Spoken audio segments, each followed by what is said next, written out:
go, and he scores! Woo! Okay. Yeah! Oh, give me that. Feel about that. Alright, it's too easy. There you go. That's great. I'm gonna drink away my sorrows. Wait, what's that buzzing sound? Guys, look at this. Oh. It's the chemistry of beer. Wow. What's that coming from the sky? I have all this knowledge of beer now. I just want to share it with all the world. I'm passionate about this. I'm Mark Wood. I'm Joseph Duncan. I'm Carter Schmidt. And I'm Paul Spitz. And this is the chemistry of beer. And now we're going to start off with, what is beer? It's made out of 4 main ingredients. Carbohydrates, usually barley.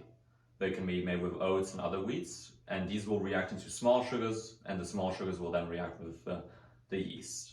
Hops is the main flavor profile of beer, but other things such as fruits and herbs can also be used. Then, as said before, we have the yeast, which will react with the small sugars into pyruvate, and the pyruvate will react into ethanol and carbon dioxide. And then we of course have water, which makes it into a liquid that can be drank. Here we have the reaction where glucose reacts into glycerol aldehyde 3-phosphate, and then that glycerol aldehyde 3-phosphate will react with NAD+ into 1,3-biphosphoglycerate, which then reacts with ADP to make 3-phosphoglycerate, and at the end will turn into pyruvate, which, as said before, in the fermentation process will turn into ethanol and carbon dioxide.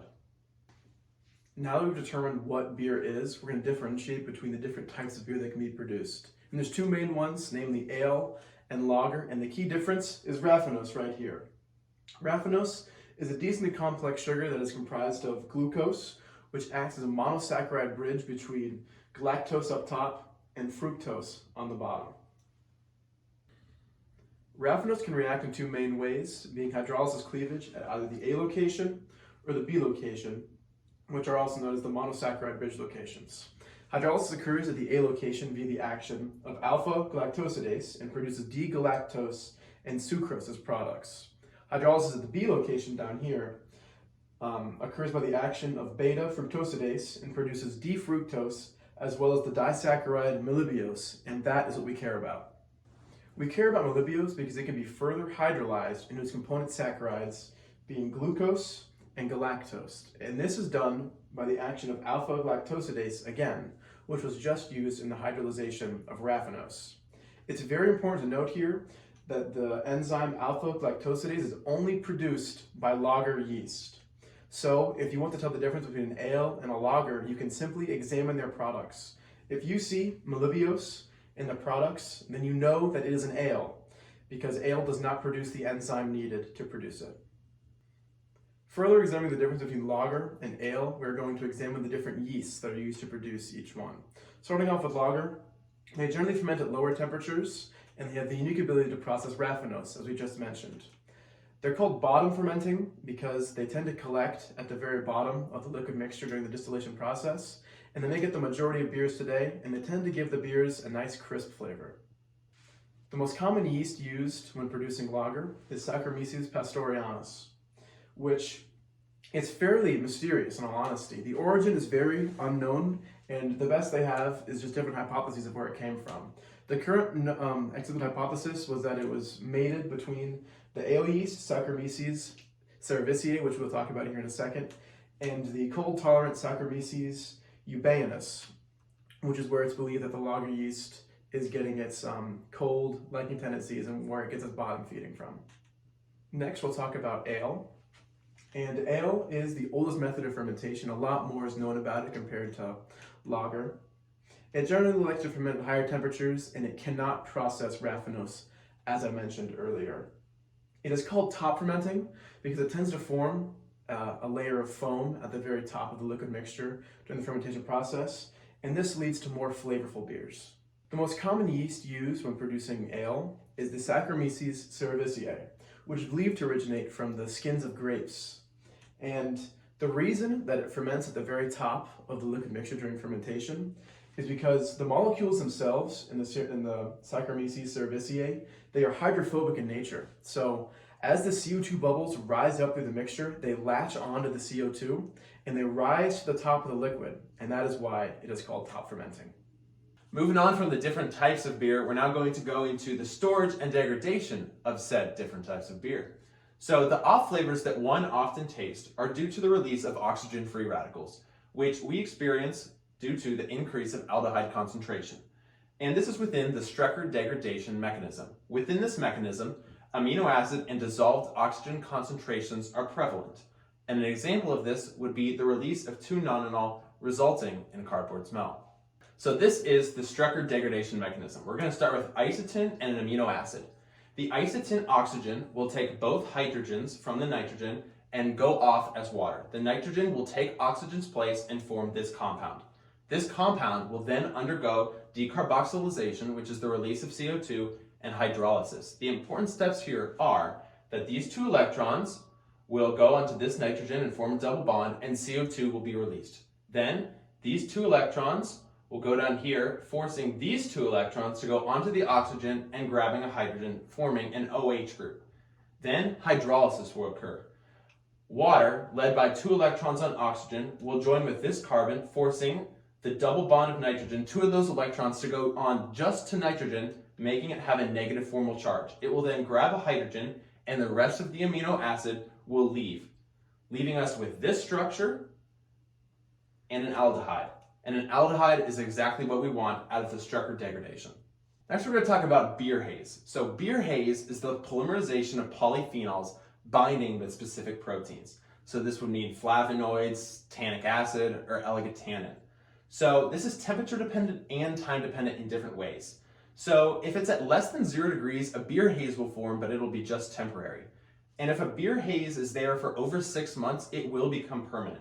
And here's kind of a chart showing how haze can be arrived at through different forms. So if we start with simple polyphenols and we use polymerization and nitrogen compounds, we can still arrive at haze particles. Or if we start with an existing polyphenolic complex and we use oxidation and nitrogen compounds, we can also arrive at haze particles. The polymerization of polyphenols. So polymerization is reacting monomer molecules together to form 3-dimensional networks. And that's exactly what's going on here in these 2 somewhat confusing diagrams of the polymerization of polyphenols. But that's what's really important to know, is that you can use various copper and OH groups, maybe like quercetin, and you can arrive through different monomer reactions with various different 3-dimensional networks. So we talked about how beer can actually go bad, but how will we go about preserving beer? So historically, beer has had a low alcohol content. Now it has a bit higher, but in the past, with an alcohol content of around 3 or less, within that volume, there's not enough alcohol to prevent the growth of harmful bacteria. Like here we have salmonella, and there's also E. coli that can grow. So what did we add in the past to beer to make it safe for us to consume? So hops are actually one of these components that we add to the beer that, in addition to adding to the flavor, also help preserve the beer. So we've added hops to beer for a long time, and while we didn't always know that they were helping to preserve it, it's actually had that effect for however long we've been using hops in beer. So hops are mostly made up of a oil called lupulin, which contains these alpha and beta acids, which are humulone and lupulone. And during the brewing process, the temperatures rise to get very hot, and the humulone will degrade into its isomer forms of cis and trans isohumulone. So these acids, cis and trans isohumulone, actually play a big effect in preserving beer and keeping it safe for human consumption. These acids, along with lupulone and some other acids that are thrown in, lower the pH of the beer to around 4, which at that pH, it's very hard for these different bacteria to survive. But another big part of these acids is contributing to the taste. So in addition to the preservation of beer, the acids also provide a unique flavor profile to the beer. So we talked before about the humulones and lupulones. Humulones are known to give beer its distinctive, maybe bitter flavor, while lupulones add an aromatic type flavor to the beer. But also a big part of the taste of beer are the esters and phenols that are present in the beer. And each of these have a different flavor profile and provide a different flavor to the beer. So we have something like isoamyl acetate, which might add a banana type flavor. And different types of beers will use different combinations of these molecules to get the flavor that they want. So if you had something like a German wheat beer, for example, it would have a 4-vinyl guaiacol phenol and an isoamyl acetate ester as a major component in the beer to actually have the flavor that they're going for. I'm Mark Wood. I'm Joseph Duncan. I'm Carter Schmidt. And I'm Paul Schmitz. And this has been The Chemistry of Beer.